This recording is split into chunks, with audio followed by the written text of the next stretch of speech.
안녕하세요. 오늘도 사연살롱을 찾아주셔서 감사합니다.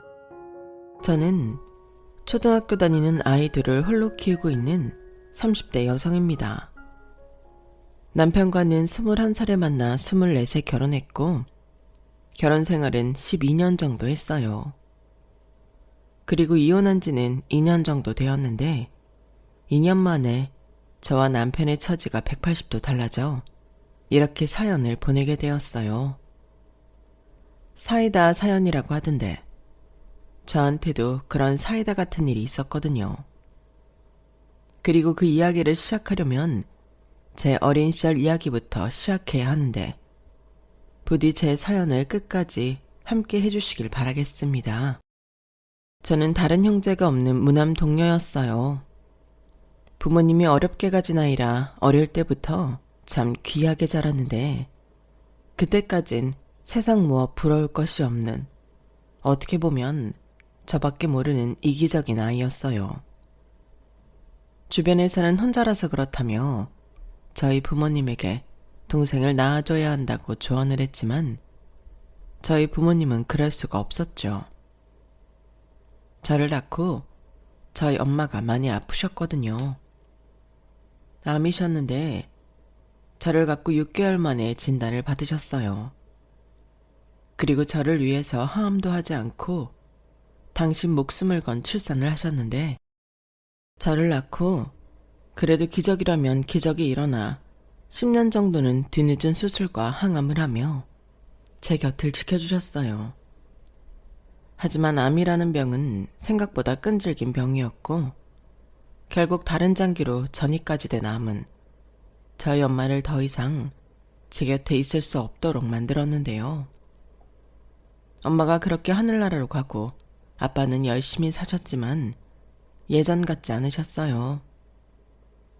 밤마다 술에 의지해 살았고 잠도 거의 못 자고 출근에 일을 하는 최악의 생활을 하셨는데 결국 일을 하는 중 사고가 나서 아빠마저 엄마 곁으로 가고 말았어요. 그 때문에 저는 귀한 공주 대접을 받다 아무도 의지할 수 없는 고아가 되었고 그런 저를 떠맡으려 하는 친척은 없었는데요.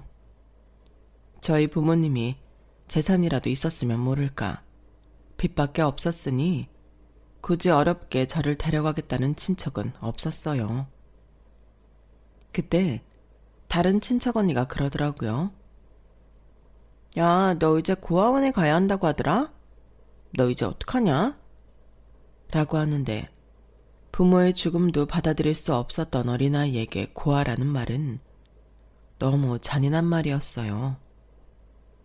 결국 저는 씩씩거리며 그 언니 얼굴을 평소 기르고 있던 손톱으로 핥혀버렸고 그 일로 고모와 삼촌은 뒤집어졌는데 그때 엄마의 유일한 혈육 이모가 나서서 저를 지켜줬어요. 당시 이모는 이혼을 당해서 외갓집에서도 유령 취급을 당하고 있었는데 그때 형부 가는 마지막 길이라고 아무도 모르게 아빠의 장례식에 참석했다고 하셨어요. 그리고 어린 상주였던 저한테 무섭게 달려드는 친척들을 보고 가만히 있을 수 없어 나서게 되었고 그 영향으로 거의 떠넘겨지듯 저를 책임지게 되었어요. 사실 이모가 나타나 이모 집에 가게 되었을 때는 고아원에 가지 않아도 된다는 안도감에 마음이 놓였는데 이모 집을 가보니 그건 또 아니더라고요. 이모한테는 저보다 3살 많은 언니가 있었는데 이모는 반지하 단칸방에 살고 있었거든요. 그렇게 군식구인 저까지 셋이 그곳에서 살게 되었는데 이모가 많이 힘들었을 거예요. 하지만 이모는 우리 혜선이가 와줘서 영주 언니가 덜 심심하겠네. 이모도 우리 혜선이가 있으니까 더 좋아. 이모랑 영주 언니만 살 때는 이모가 걱정이 많았거든. 그래도 혼자보다는 둘이 좋지 영주야? 나는 혜선이가 와서 너무 좋아. 이제 혜선이랑 같이 학교도 가고 집에 올 때 같이 오는 거지? 그리고 엄마 오기 전까지 계속 같이 놀고. 맞지? 그럼 대신 동생이니까 영주가 잘해줘야 해. 동생 안 다치게. 당연하지. 엄마는 나를 뭘로 보고? 그래. 엄마는 우리 딸 믿지.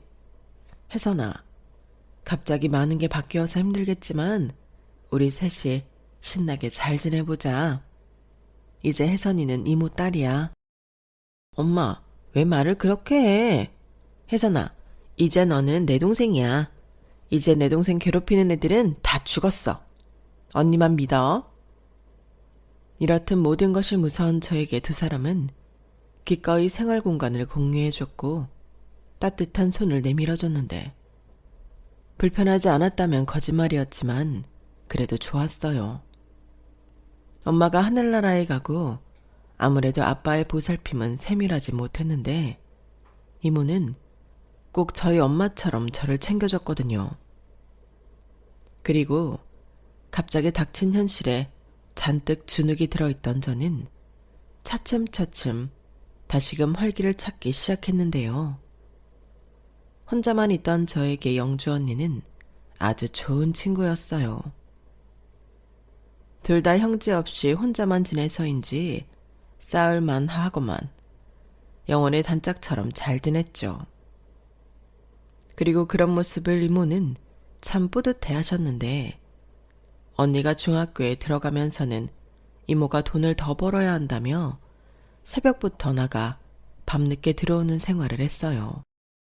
알고 보니 새벽엔 녹즙 배달을 하고 아침부터 초저녁까지는 작은 사무실 격리 업무를 본 뒤 저녁 7시부터 새벽 2시까지는 고깃집에서 일을 했다고 하더라고요.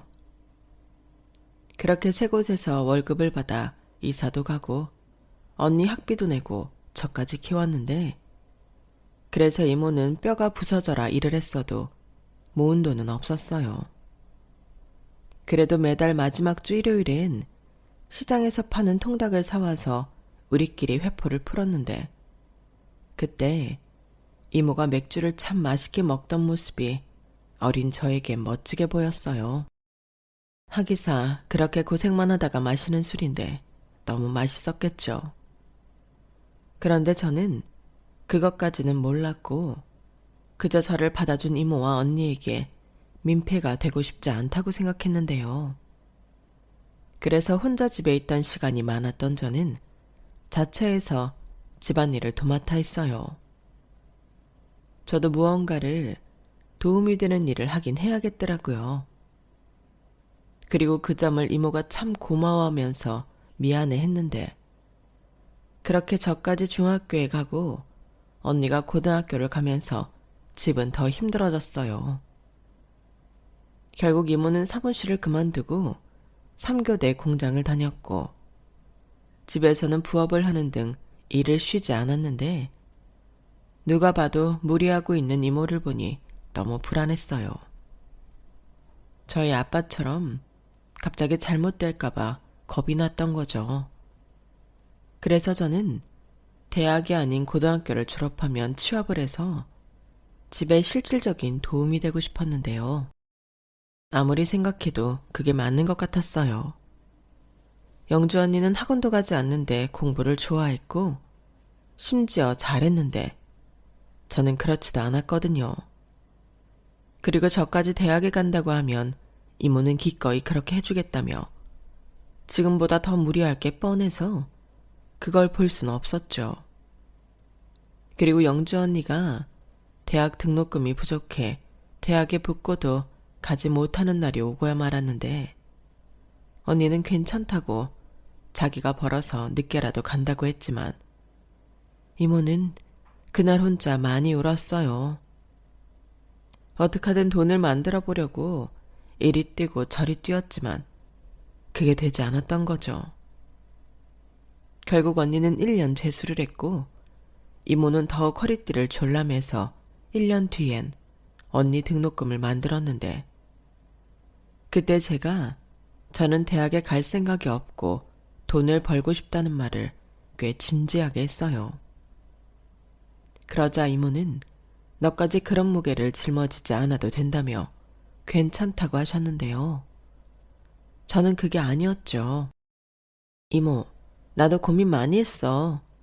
지금도 이렇게 고마운데 내가 대학까지 바라는 건 말도 안 돼. 게다가 나는 영주 언니처럼 공부도 잘하지 못하는 걸? 난 그냥 열심히 돈 벌어서 우리 세 식구 행복하게 살았으면 좋겠어. 이모도 지금보다 일 조금만 하고 언니도 마음 안 졸이고 공부할 수 있고 난 그럴 수만 있다면 뭐든 할 거야. 혜선아, 우리 혜선이 마음 이모가 너무 잘 알고 고마워.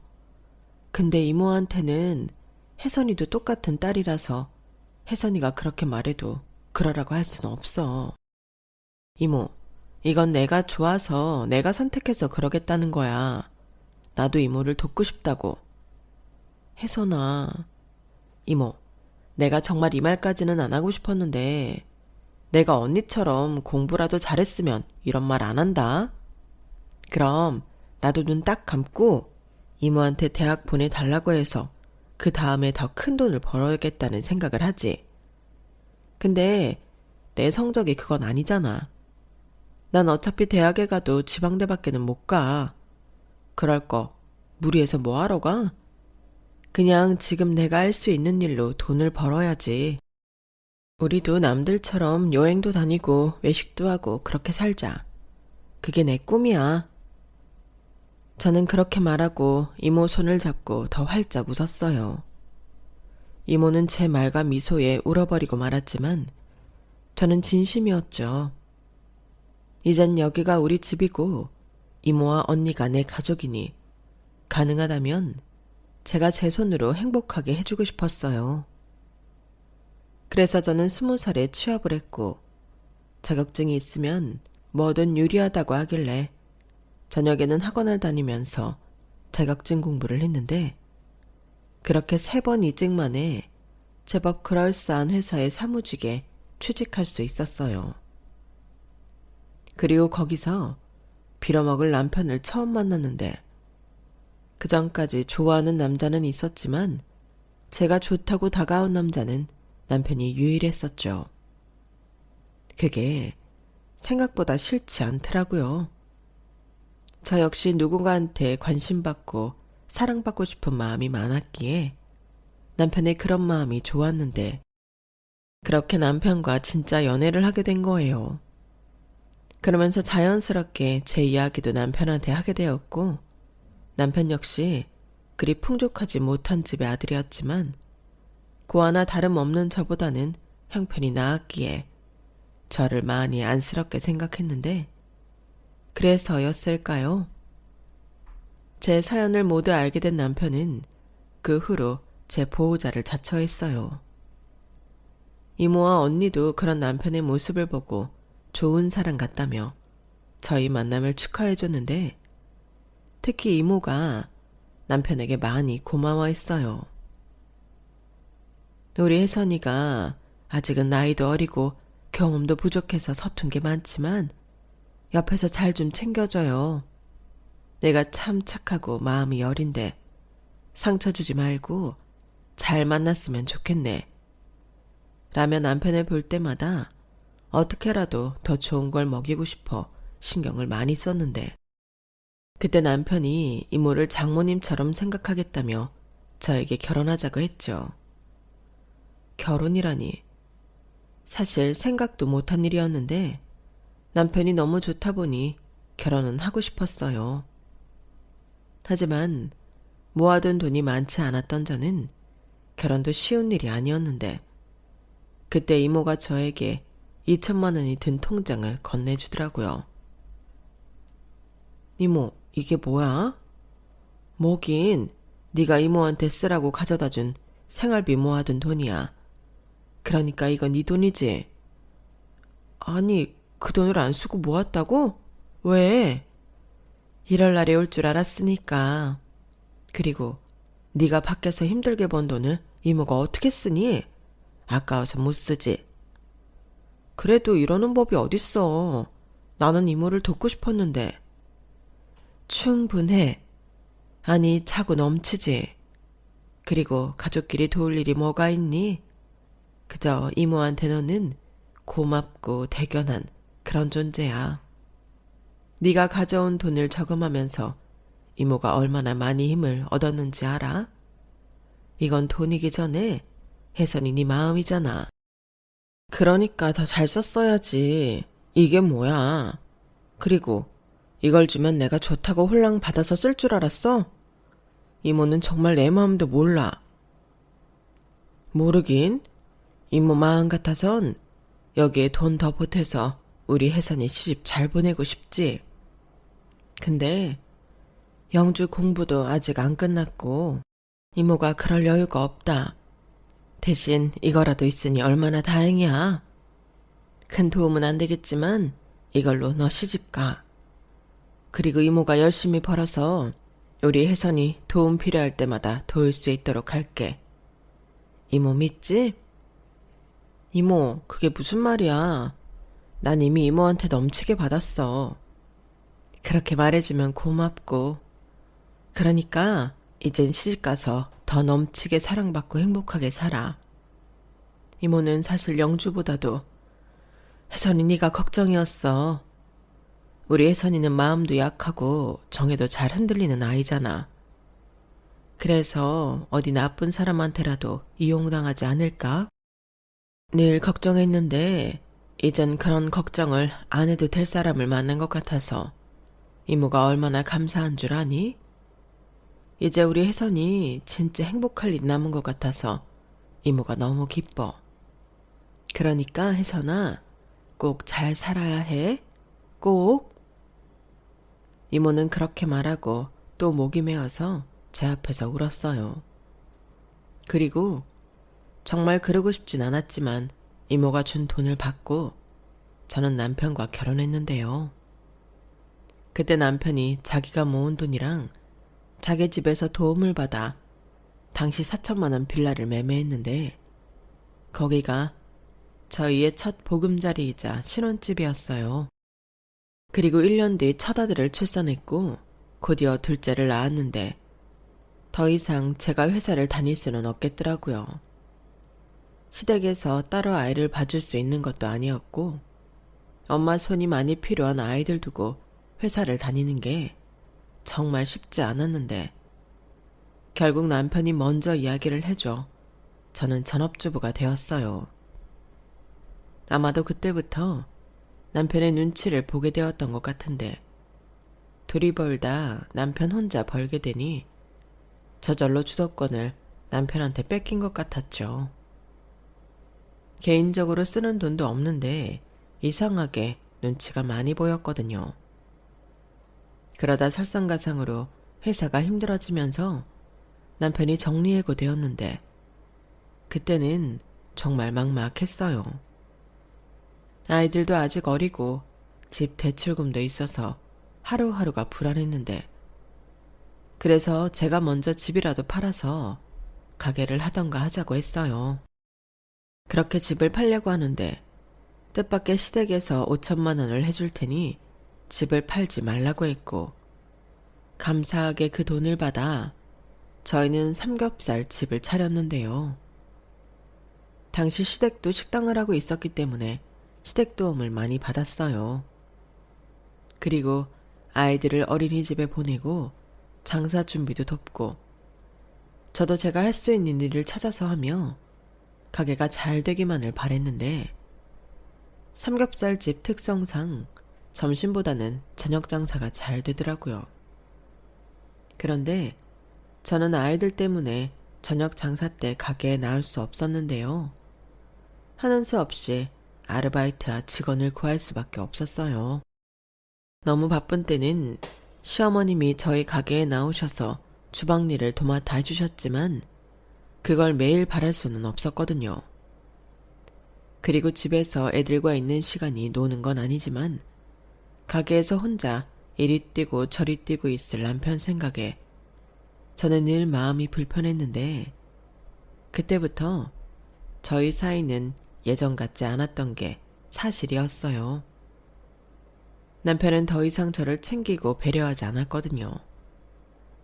그저 같이 사는 자기 아이들을 맡아서 키우는 사람 정도로만 여기는 것 같았는데 그래서 그때 여자로서 자신감도 없었고 자존감도 많이 떨어졌죠. 하지만 이모한테는 걱정을 시키고 싶지 않아서 저는 아무런 내색도 하지 않았는데요. 이모랑 영주 언니한테도 이왕이면 잘 지내는 모습만 보여주고 싶었어요. 그래서 안부 전화를 주고받을 때면 저는 제 상황이 어떻든 잘 지낸다고 이야기했는데 거기엔 나름의 다른 이유도 있었어요. 제가 남편과 결혼을 한 후 이모한테도 좋은 일들이 많이 생겼거든요. 우선 영주 언니가 대학 졸업 후 대기업에 취직을 하더니 몇 년 뒤 변호사 형부를 만나 결혼을 했고 그 다음에 작은 평수의 아파트긴 했지만 이모도 꿈에 그리던 내 집 장만에 성공했는데 요즘처럼만 살면 여한이 없겠다고 말하는 이모한테 걱정거리를 만들어주고 싶진 않았어요. 더욱이 저도 결혼을 한 이상 남편과 아이들이 진짜 내 가족이라는 생각을 하게 되면서 사실상 이모와 영주 언니에게 거리를 두고 있었는데 문제는 그 점을 남편이 너무나도 잘 알고 있었다는 거였어요. 둘째 아이가 태어나기 전까지는 그래도 저를 좀 배려하고 챙겨주던 남편이 삼겹살집을 연 후로는 저를 은근 무시했는데 거기엔 제가 친정 부모님도 안 계시고 자기 집에서 돈을 지원받았다는 것이 큰 계기가 되었던 것 같았어요. 그리고 저 역시 그런 남편과 시댁에 끌려다닐 뿐 제 주장도 잘하지 못했는데 우선 아이들이 어리니 제 역할은 아이들을 잘 키우는 것에 있다고 생각한 게 문제를 키운 셈이었죠. 저는 남편과 제가 확실한 역할 분담을 하고 있다고 생각했거든요. 하지만 남편은 점점 저를 자기가 벌어다주는 돈으로 편하게 먹고 사는 짐짝으로 생각했고 급기야 명절이면 이모 집에 가고 싶은 저를 뻔히 알면서도 거길 왜 가냐며 귀찮아했는데 그 일로 부부싸움도 여러 번 했어요. 아니, 부모님 집도 아니고 이모 집인데 거길 뭐하러 명절마다 가? 그냥 자기도 편하게 쉬어. 나는 이모한테 가도 편하게 쉬어. 거기 가면 오랜만에 이모도 보고 언니랑 형부도 볼 수 있으니까 가고 싶은 거지. 그리고 자기 집에는 명절 전날부터 가는데 우리 이모는 그것도 아니잖아. 누가 보면 자기가 이모님 친딸인 줄 알겠다. 그런 걱정은 친딸인 처형이 해야지. 그리고 전에는 몰랐지만 그 변호사라고 어깨에 힘주는 그 사람이 있어서 난 거기 더 가기 싫어. 너는 남편 체면은 생각도 안 하냐? 나는 정리해고당에서 고깃집이나 하고 있는데 자기네 친척들이 나를 얼마나 무시하겠어? 무시는 누가 무시했다고. 그건 자기 자격지심이지. 자기가 먼저 그랬잖아. 우리 이모를 장모님처럼 생각하고 잘하겠다고. 그야 옛날 얘기지. 지금이랑 그때랑 마음이 같냐? 지금 나는 여유도 없고 명절 연휴라고 다 쉴 수도 없는데 애당초 이모한테 간다고 한 자기가 이기적인 거지. 알았어. 그럼 나만 애들 데리고 다녀올게. 그럼 되잖아. 남편은 저의 막무가내로 이모한테 간다는 말에 더는 토를 달지 않았어요. 자기는 그냥 자기가 가기 싫을 뿐 제가 애들을 데리고 가는 거엔 큰 관심이 없었거든요. 다행히 친정인 이모한테 가지 말고 연휴 내내 자기 집에 가서 시부모 챙기라는 사람은 아니었는데 그래서 자연스럽게 어느 해부터는 시댁 차례가 끝나면 남편은 집에서 쉬다 가게에 나갔고 저는 애들 챙겨 이모한테 가게 되었죠.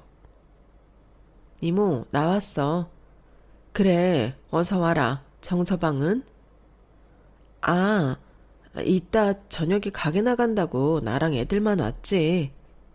그래? 아휴, 정서방이 힘들어서 어쩌니. 지난 설에도 가게 연다고 너랑 애들만 왔잖아. 어쩔 수 없지.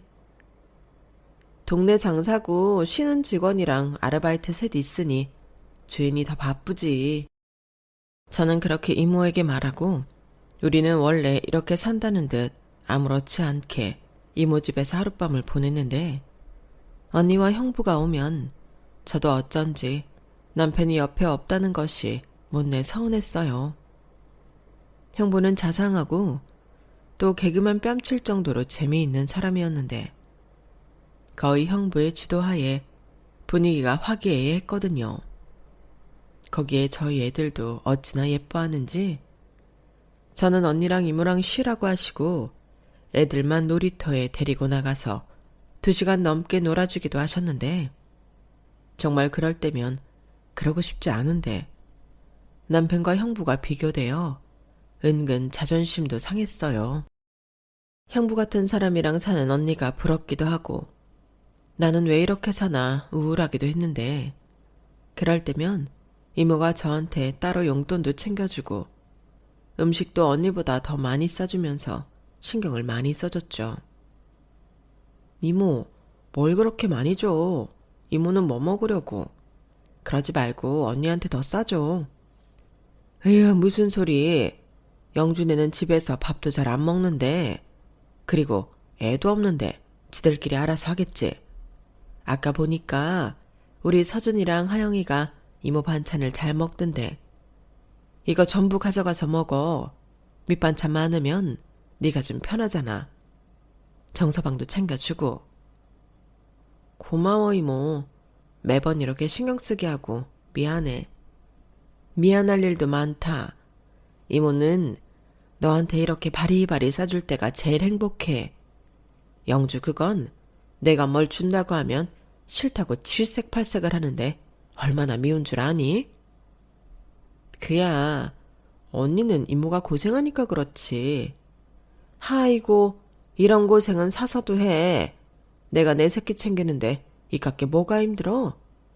걔는 자식을 안 낳아봐서 너나 나 같은 사람 이해 못해.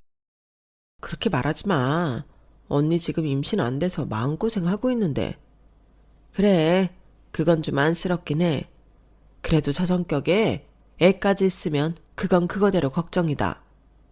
우리 혜선이처럼 야물지가 못해서.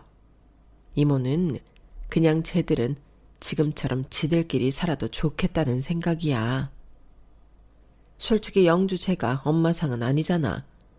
그냥 둘이 나중에 우리 서준이 하영이 크는데 좀 보태주고 자식처럼 챙겨줬으면 좋겠다. 그럼 혜선이 너랑 정서방이 좀 덜 힘들잖아. 이모는 우리 애는 우리가 알아서 해야지. 행여 언니나 형부한테 그런 소리 하지 마. 알겠어. 좌우간 언니 생각은 엄마인 나보다 네가 더 끔찍하다. 그래서 영주가 나보다 너를 더 좋아하나 보다. 이모는 이렇듯 제가 마음이 상할까 마음에도 없으면서 친딸인 언니보다 저를 더 챙기려 애를 썼어요.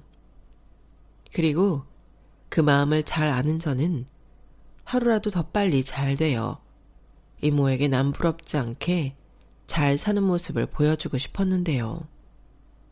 부모는 자식의 효도를 기다려주지 않는다고 이모가 갑자기 폐암 선고를 받았다고 하더군요. 저희 엄마도 폐암이셨거든요. 그리고 예후가 좋지 못한 게 이모가 자각하지 못하고 말기가 다 되어 진단을 받게 되었다는 건데 의사 선생님은 수술을 해도 살 확률이 10%밖에 되지 않는다고 했어요. 그 소식을 듣고 얼마나 울었는지. 이제야 우리 이모가 남들처럼 편하게 산다고 생각했는데 세상은 야속하게 이모가 행복한 꼴을 보지 못하는 듯 했어요. 그리고 그런 무의미한 수술로 돈을 날리느니 이모는 수술을 받지 않겠다고 고집을 부렸는데 그때 이모랑 영주 언니가 엄청나게 싸움을 했죠. 엄마는 지금 이 판국에도 돈 걱정을 해? 돈은 내가 알아서 한다고. 나는 네 돈도 아까워. 수술해서 산다고 보장도 못하는데 비싼 수술을 뭐하러 하니? 나는 그냥 지금처럼 일상생활 하다가 조용히 갈 거야. 누구 맘대로 가. 엄마가 그런 마음 갖고 있는 게 내가 얼마나 짜증나는 줄 알아? 그럼 남은 나랑 혜선이는, 남은 우리가 얼마나 죄책감을 갖고 살지 엄마는 걱정도 안 돼? 니들이 왜 죄책감을 가져? 내가 그렇게 하겠다고 결정한 건데. 그럴 필요 없어. 이건 순전히 내 판단이니까. 엄마. 시끄러워. 그리고 옛날에 엄마가 너한테 혜선이 이야기 해둔 거 기억하지? 엄마 없으면 네가 나 대신이라고. 혜선이 챙겨라. 혜선이는 내 딸이고 네 동생이야. 엄마는 지금 그 소리를 나한테 하고 싶어? 왜? 아주 죽을 날 받았다고 동네방네 소문이라도 내지. 너 진짜 이렇게 삐딱선 탈 거야? 지금 제일 힘든 사람은 아픈 나야. 나라고 뭐 죽고 싶은 줄 알아? 그러니까 살라고. 돈이고 나발이고 걱정하지 말고 그냥 지푸라기도 잡게 뭐라도 하자고.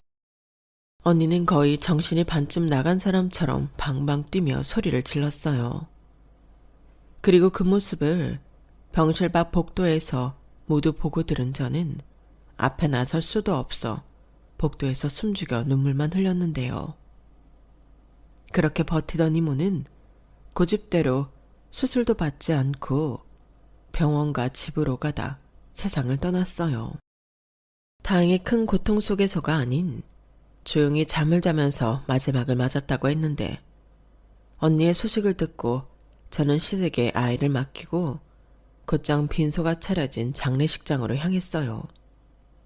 그리고 남편도 장사 준비를 다 해놓고 오겠다며 저에게 먼저 가 있으라고 했는데요.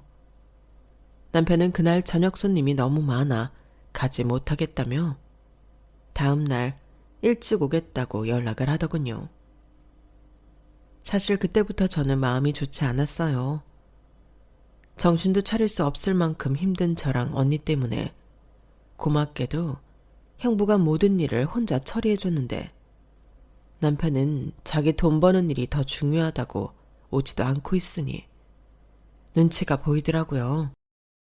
하지만 동네장 사인 만큼 언니와 형부는 이해해야 한다며 괜찮다고 저를 챙겨줬는데 남편은 다음 날도 장례식에 오지 않았어요.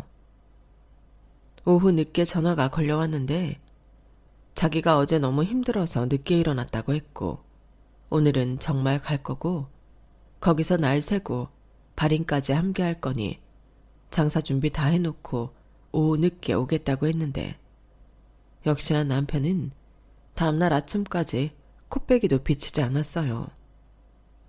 게다가 시부모님은 저희 아이들을 맡아줬다는 핑계로 이모 장례식에 오지 않았는데 시어머니가 그러시더라고요. 사돈이면 내가 어떡하든 참석하는데 이모 장례식에 우리까지 그럴 필요가 뭐 있니? 나는 네가 부탁한 네 애들 봐주니까 그냥 그걸로 퉁치자. 그러니 괜히 서운해하지도 말고 내 아들 바가지 긁지 마. 알겠니? 이렇게 말씀하시는데 어이가 없었습니다. 그 아들은 장례식 내내 오지도 않았는데 바가지를 긁지 말라니 오만청이 떨어지더군요. 그리고 장례식 3일차 아침 발인을 위해 화장터를 출발하는데 그때부터는 남편은 연락도 되지 않았어요. 전화기가 꺼져 있다고 하는데 속에서는 천불이 올라왔죠. 그리고 그때부터는 언니도 형부도 저에게 괜찮다고 하지 않았는데 형부가 그러셨어요. 정서박 오면 내가 아주 홍구멍을 내야지. 이렇게 처제 혼자 힘든데 남편이라는 사람이 그럼 써? 아무리 돈 버는 일이 더 중요하다지만 자기 가족보다 더 중요해. 나는 처제만 싫다고 하지 않으면 아주 무섭게 혼내줄 생각이야. 라고 하시는데 저는 알고 있었어요. 형부가 괜히 오버하면서 저렇게 말씀하시는 건 제 마음이 불편할 걸 알고 일부러 그랬다는 걸요. 그리고 끝내 발인이 끝나고 나서도 모습을 보이지 않던 남편은 집이 아닌 가게에서 볼 수 있었는데 저를 보고 살짝 놀라는 듯 싶더니 이내 자기는 아무것도 모른다는 듯 태어난 얼굴을 하더군요. 당신 어떻게 그럴 수 있어? 온다며. 가려고 했지. 근데 내 마음처럼 안 되는 걸 어떡해. 동네 장사는 신용이야. 주인인 내가 자리를 비우면 바로 티가 나는데 나더러 어쩌라고. 그럼 처음부터 갈 생각 없다고 했어야지. 왜 온다고 사람 희망 고문해? 내가 3일 내내 당신을 얼마나 기다린 줄 알아? 그럼 또 네가 지랄할 것 같으니까 그랬지. 아무튼 나 장사 준비하느라 바쁘니까 자기는 우리 집에 가서 애들 데리고 집에나 가 있어. 3일 내내 우리 엄마가 얼마나 힘들었는지 알아? 가는 길에 돈 30만 원 정도 찾아서 봉투 만들어 드리고. 저는 남편의 뻔뻔한 말에 정신이 번쩍 들었어요. 지금까지 내가 잘못 살았구나 하는 생각이 급 몰려오는데, 일단 아이들은 찾아와야 하니 남편 체크카드에서 돈 30만 원을 찾아 시어머니에게 갖다 드렸죠. 아우, 왔니? 왜 이렇게 늦었어? 나는 점심때쯤이면 올 줄 알고 있었는데. 죄송해요. 그 일랑 얘기 좀 하느라. 왜? 네 이모 장례식에 안 왔다고 바가지 긁으려고? 네. 아무리 그래도 처가에서 상이 났는데 이건 예의가 아니잖아요. 다 먹고 살려고 그런 건데 뭘 그런 걸 가지고 그렇게 내 아들을 잡니? 네 이모도 다 이해할 거다. 그렇다고 꼴랑 30만 원으로 입을 닦다니 너도 참. 죄송해요. 어머니 말대로 먹고 살 돈이 없어서. 애들 데리고 지금 바로 갈게요.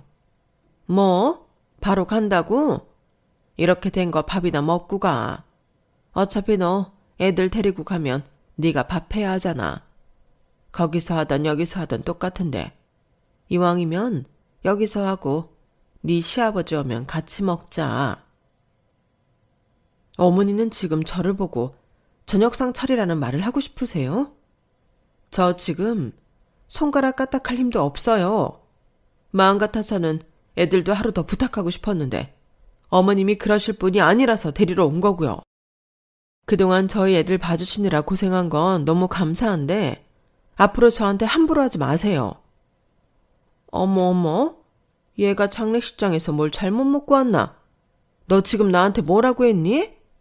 막말로 네가 우리 아니었으면 어떻게 밥을 얻어먹고 살아? 은혜도 모르는 것? 네, 저 그게 은혜인지 족쇄인지 모르겠고요. 그런 공치사 하고 싶으시면 어머니 아들한테 하세요. 저는 이만 가볼게요. 저는 저를 한창케 여기는 시어머니한테 처음으로 기죽지 않고 제 할 말을 다 했어요. 그러자 시어머니는 혈압이 올랐다는 듯 뒷목을 잡고 주춤하셨는데, 저는 그러던지 말던지 하고 택시를 잡아 아이들과 집으로 돌아왔죠.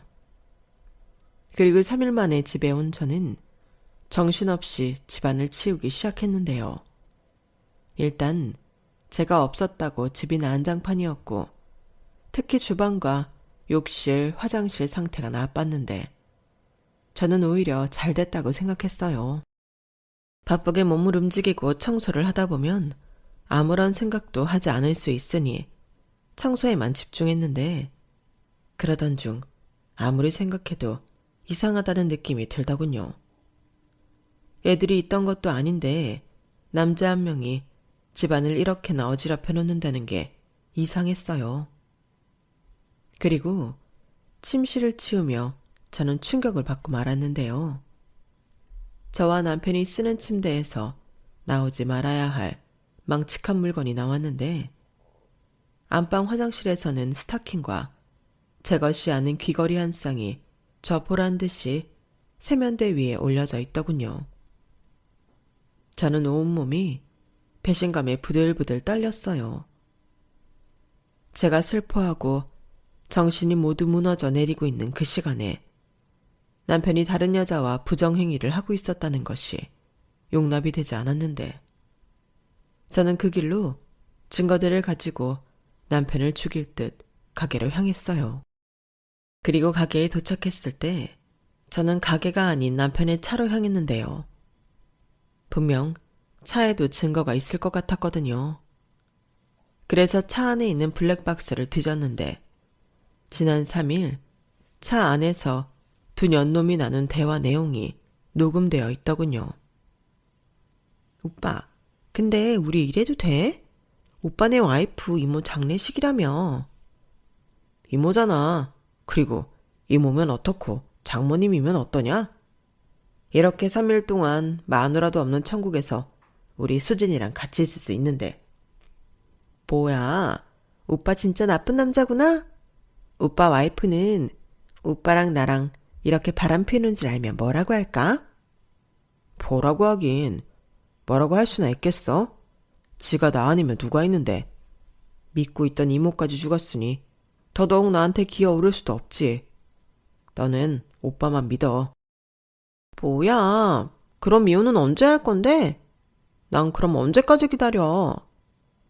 좀만 기다려. 오빠가 적당한 시일에 싹 다 정리할 거니까. 우리 애기는 오빠한테 시집올 준비나 하세요. 알겠어. 근데 난 애들은 못 키운다. 애들도 마누라랑 같이 보내야 해. 당근이지. 걱정일랑 하지 말아요. 이것들이 아주 지들끼리 북치고 장구치고 난리가 났더군요. 하기사, 그러니 누군지 모르지만 그 내언녀는 지 흔적도 깨끗하게 치우지 않고 제 집을 나갔는데 저딴 남자 갖고 싶으면 너나 가지라고 할 참이었어요. 그래서 블랙박스 메모리도 떼어와 챙기고 저는 곧장 가게에 들어가 직원들과 손님들 많은 가운데 남편에게 개망신을 줬는데요. 사람들 들으라고 제가 그랬어요. 저 인간이 와이프 처가 장례식 가 있는 3일 동안 딴 년이랑 바람나서 장례식장도 안 오고 부부 침대에서 이딴 짓이나 했어요. 라며 집에서부터 챙겨온 더러운 물건들을 남편 면상에 집어 던졌는데 손님들과 직원들, 아르바이트생까지 기겁하며 소리를 질렀어요. 그리고 제가 챙겨온 물건들을 본 사람들은 저마다 수군거렸고 거기에 술을 마신 손님들은 대놓고 남편한테 쌍욕을 하는 사람들도 있었는데 남편 얼굴이 분노에 시뻘겋게 변했어요. 그리고 한 여자가 유독 어쩔 줄 몰라하며 도망갈 곳을 찾았는데 딱 봐도 저 여자가 내 남편과 붙어먹은 년이라는 걸 알 수 있겠더라고요. 그래서 제가 그 여자를 향해 걸어가니 도둑이 제발 저린다고 그 여자는 저희 남편한테 달려가 안기며 오빠! 하며 도와달라고 했는데 참 기가 막혔어요. 결국 적반하장이라고 남편이 모든 손님을 쫓아내듯 내보내고 저한테 불같이 화를 냈어요. 자기 오늘 공친 건 순전히 저 때문이라며 저더러 책임지라고 하더라고요. 그래서 내가 왜 책임을 지냐며 똑같이 화를 냈는데 그때 남편이 이렇게 말했어요. 그래, 나 너 몰래 바람 피웠다. 나 미스김 사랑해. 사랑해서 몸이 저절로 반응하는데 그럼 어떡해? 아, 그래서 기회를 봐서 나랑 애들 싹 다 정리하고 전현이랑 새장가 들려고 했어? 여기에 아주 잘 녹음되어 있더라. 그건 또 언제 챙겼냐? 아이씨, 블랙박스 챙긴다는 걸. 그래서 뭐? 네가 뭘 할 수 있는데? 너 정말 추잡하다. 내가 이모 장례식장에서 슬퍼할 동안 너는 전현이랑 뭐 했어? 몰라서 묻는 거 아니잖아. 그리고 이모 장례식에 내가 왜 가야 하는데? 내가 네 이모 사위도 아니고 니네 이모가 나한테 뭘 해줬는데. 난 갈 이유가 없었고 마침 집도 비었으니 사랑하는 여자랑 같이 있었을 뿐이야. 억울하면 이혼해. 나는 언제든 환영이니까. 너 정말 쓰레기구나. 그래, 나도 너 같은 거랑 더는 부부를 살고 싶은 마음도 없어. 그래, 잘 됐네. 근데 너도 알지? 내가 가진 게 빚밖에 없다는 거. 위자료, 양육비 그런 거 하나도 못 주니까 챙길 수 있는 거 챙겨서 네가 알아서 나가. 아, 애들 꼭 데리고 가라. 버러지만도 못한 더러운 새끼. 네가 그런다고 내가 네 뜻대로 할 줄 알아? 형부한테 얘기해서 너랑 전현 뽑아먹을 수 있는 하나까지 다 뽑아먹을 거야. 각오해. 그렇게 저는 그놈과 정리하기로 마음먹었어요. 그리고 저는 떨리는 손으로 언니에게 전화를 걸었고, 저에게 모든 이야기를 들은 언니는 형부와 함께 저희 집에 도착했는데요. 형부는 가장 먼저 저에게 달려와 아무 걱정하지 말라고 저를 다독여줬는데, 같이 왔다는 언니가 보이지 않더라고요. 그래서 형부에게 말했더니 언니는 그놈을 잡아 가만두지 않겠다며 곧장 가게로 향했다고 했는데, 언니는 끝내 두 연놈의 머리털을 다 뽑아놓고 가게를 뒤집어 놓았다고 하더군요. 그 난리에 저랑 형부는 경찰서로 향해야 했는데, 저희 언니는 경찰서에도 성난 황소처럼 남편과 남편의 내언녀를 가만두지 않겠다며 난리였어요. 결국 경찰들 손에 유치장까지 들어가게 된 언니는 저를 보자마자 대성통곡을 하기 시작했는데, 저도 따라 참고 있던 눈물을 모두 쏟아버렸어요. 다행히 변호사인 형부가 경찰들에게 이야기를 해 일단 합의하는 조건으로 언니를 데리고 나왔는데, 남편이 폭행과 영업방해 모욕죄로 언니를 고소하겠다고 개거품을 물더군요.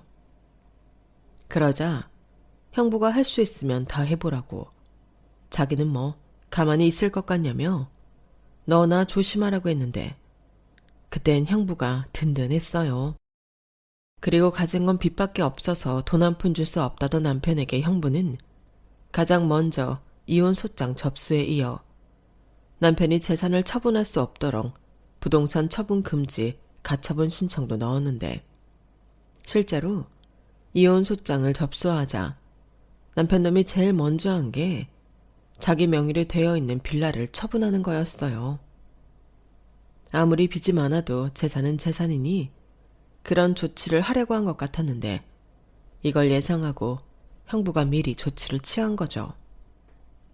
그 덕에 매매 직전 남편의 계획은 물거품이 되었고, 이혼 소송이 진행되었는데 증거도 빼박이었고, 부모와 다름없는 가족의 상을 치르는 동안 일어난 부적절한 행위는 비난받아 마땅한 일로 저는 비교적 아주 빨리 이혼이 성립하게 되었는데요. 남편은 항소하겠다고 했지만 그것도 뜻대로 되지 않았어요. 그놈의 항소심을 함께할 변호사가 없었거든요. 그리고 상간녀 위자료 소송도 별도로 낸 저는 그 여자한테 위자료로 1,000만 원을 받게 되었는데, 그 여자도 돈 없다고 배를 째길래 통장 압류를 걸었더니 그 다음날 바로 제 계좌로 1,000만 원이 입금됐어요.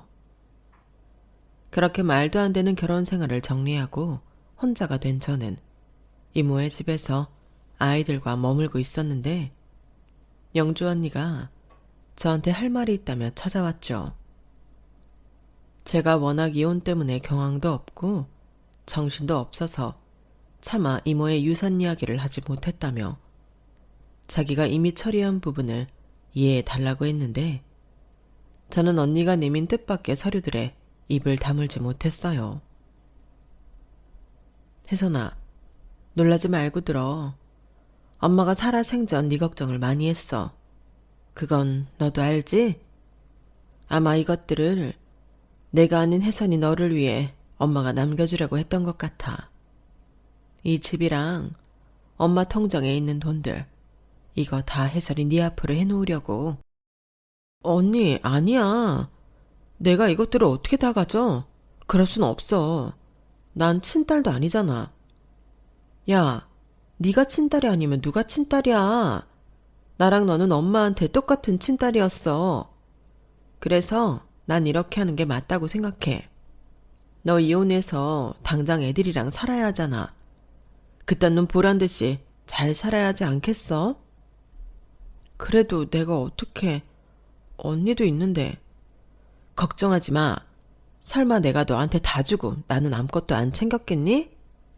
난 나대로 챙긴 게 있어. 놀랐는데 엄마가 땅도 좀 있더라고.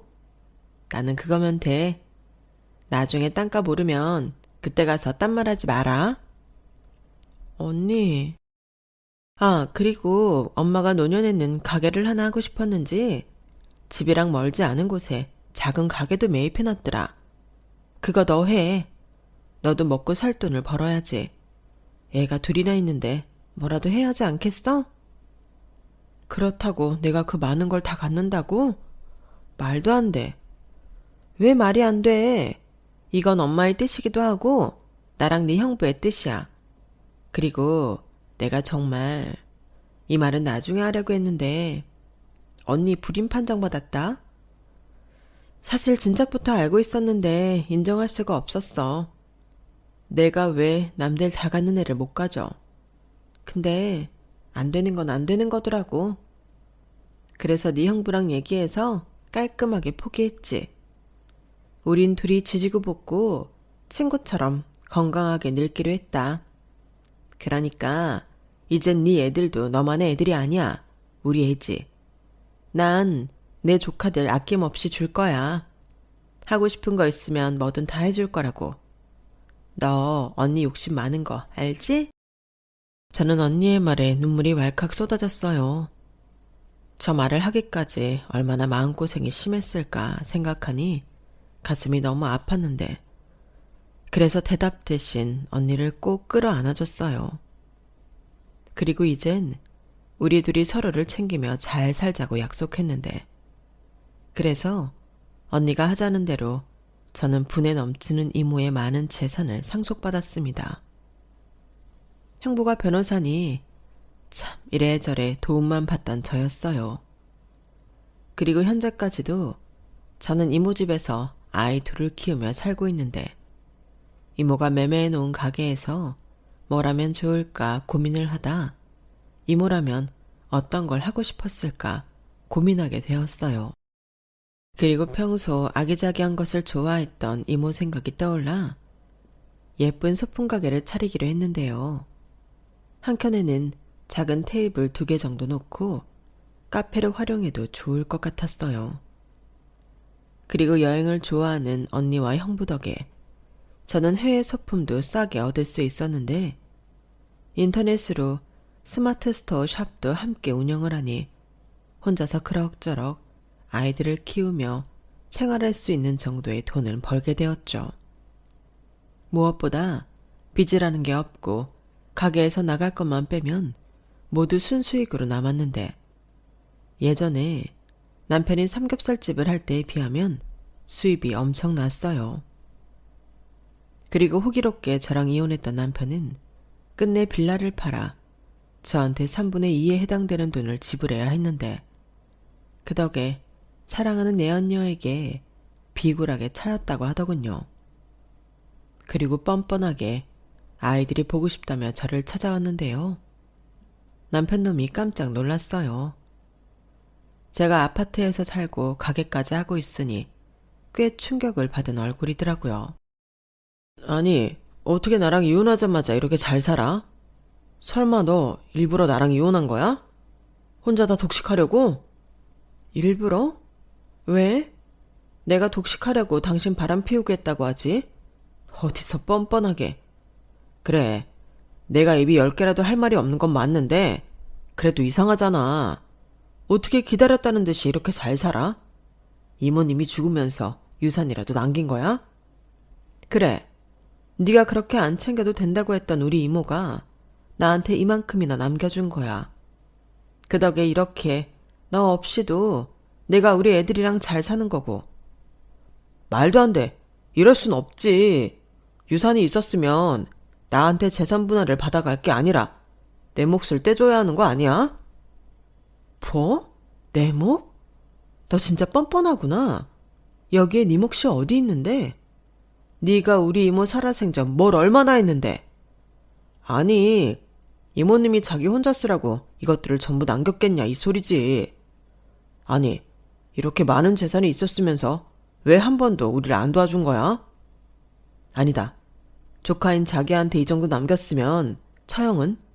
처형한테는 얼마나 남긴 거야? 거긴 친자식이니까 더 남겼지. 제발 좋은 말로 할 때 꺼질래? 무슨 생각으로 여기까지 왔는지 모르겠지만 이젠 당신이랑 나 아무 사이도 아니야. 친권, 양육권 전부 내가 가져왔으니 애들도 자기랑 상관없어. 어떻게 그러냐? 내가 생물학적 아빠인데. 그리고 내가 여기 온 건 자기랑 애들이랑 합치려고 그런 거야. 그래도 조강지처가 낫더라고. 그녀는 인성이 썩었어. 단문만 쪽 빨아먹고 나쁜 년이야. 그래, 아주 천생연분이었네. 지금 생각해보면 당신한테는 나보다 그런 후진 여자가 더 잘 어울려. 조강지처 좋아하네. 난 이제 당신 없이도 잘 먹고 잘 살 수 있거든. 다시는 내 인생에 끼어들지 마. 지금 당장 안 꺼지면 영업방해로 스토커로 경찰 부른다. 아이고, 아주 돈 좀 있다고 사람이 달라졌네. 그래, 불러. 걔가 뭐 그런다고 무서울 줄 알아? 나야말로 좋은 말로 할 테니 지금 당신 받은 재산에서 나 반 주던가. 아니면 재결합하자. 이 가게 싹 밀고 호프집하면 되겠네. 저는 혼자 배짱 튕기는 그놈 보란 듯이 경찰에 신고했어요. 그리고 형부한테도 곧장 전화를 걸었는데 그놈이 제가 형부한테 전화를 걸자 눈이 왕방울만해지더니 제 전화를 뺏으려 했는데요. 그렇게 한 5분 실랑이를 하니 경찰차 소리가 났어요. 그러자 아이씨 하며 그놈이 주랭랑을 쳤는데 멀리 가지도 못하고 경찰한테 붙잡혔죠. 그리고 형부가 곧이어 경찰서로 도착해 일단락했고 이를 근거로 접근 금지 신청까지 해줬는데 그 후 그놈은 나타나지 않았어요. 언니 말로는 형부가 법 말고도 더 강력한 조치를 해뒀다고 이젠 안심하고 살아도 된다고 했는데 그 이상을 알면 다친다며 알려주지 않더라고요. 그렇게 저는 다시 놀란 마음을 진정하고 일상으로 돌아왔는데 다행히 아이들도 큰 어려움 없이 지금까지 잘 지내고 있어요. 가끔은 아이들이 아빠를 찾거나 왜 엄마와 아빠가 이혼했는지 궁금해할까. 저는 나름 마음의 준비를 하며 지냈는데 애들이 제 생각보다 빨리 철이 들었더라고요. 그리고 힘든 엄마의 모습을 모두 보았기 때문에 무조건 엄마를 위해주는데 왜 엄마들이 애를 보고 산다고 하는지 이해가 갔어요. 그리고 이젠 이모와 이모부도 있어 저희 5 식구들이 똘똘 뭉쳐 살고 있는데요. 언니는 평소 키우고 싶었던 골든 리트리버라는 강아지를 자식처럼 키우기로 했다는데 아이들이 그 강아지를 너무 좋아해요. 덕분에 강아지 보고 싶다며 주말이면 이모 집에 놀러 가고 싶다고 하는데 요즘은 엄마인 저보다 이모네 강아지 장군이를 더 좋아해요. 뭐 덕분에 주말에 가끔 혼자만의 시간을 보낼 수 있는 기회도 생기는데 언니가 즐기라며 애들을 맡아주기도 합니다. 그리고 최근에는 강아지 때문에 마당 있는 주택에 살아야겠다며 집을 구했는데 저희 동네에요. 덕분에 밤이면 저도 언니랑 형부랑 맥주도 마시고 예전보다 더 끈끈하게 지내고 있는데 매일매일이 행복합니다. 아마도 이모는 저랑 언니가 이렇게 살길 바랬겠죠. 유독 이모가 많이 보고 싶어지는 요즘입니다. 저는 가끔 시간 날 때면 옛날에 이모를 처음 만났던 날을 떠올려요. 이모가 나타나지 않았다면 꼼짝없이 고아원에 가야만 했던 어린 날의 저를 떠올리면 여지없이 가슴이 울컥 해오는데 그때 이모는 무슨 마음으로, 아니 어떤 용기로 저를 키우기로 마음을 먹었을까 생각해 볼 때가 많은데요. 이제 어른이 되고 또 엄마가 된 저이지만 저는 그럴 수 없을 것 같거든요. 그리고 자기 엄마의 사랑을 친척인 저와 기꺼이 나눈 언니에게도 새삼스럽게 고마운 마음 투성인데 앞으로 저는 제가 사랑하는 사람들에게 평생 잘하며 이 고마운 마음을 보답하며 살아야겠습니다. 아울러 저희 아이들에게도 아빠의 빈자리 따위 느껴지지 않도록 최선을 다할 생각인데요. 제가 이 마음을 평생 잃어버리지 않도록 많은 응원과 조언 부탁드립니다. 제 사연은 여기서 끝이에요. 너무 어릴 때부터 파란만장한 인생이라 그리 많이 길어졌는데 끝까지 들어주신 모든 분들께 감사의 인사를 전하고 싶습니다. 그럼 항상 행복한 일만 가득하길 바라며 저는 마지막 인사를 드릴게요. 앞으로 최선을 다해 열심히 살겠습니다. 그리고 열심히 사는 모든 분들에게 행운이 따르길 바라며 안녕히 계세요. 여러분, 사연 댓글에 응원과 현명한 조언 부탁드려요. 좋아요와 구독은 저에게 큰 힘이 됩니다. 오늘도 좋은 일 가득하세요.